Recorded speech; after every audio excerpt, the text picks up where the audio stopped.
Huwag kayong matat, huwag kayo tumakbo. Medyo bago pa lang akong gumagalaw ngayong gabi. Taswan! Halika! Wow! Wow!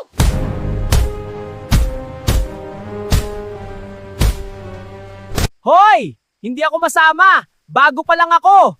Estudyante pa lang ako ng pag-aswang! Fail pa ako sa practice exam! Anong sabi mo? Estudyante ng pag-asang?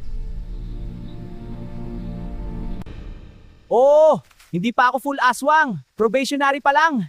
Kailangan magtapos muna ako ng 40 hours of field work.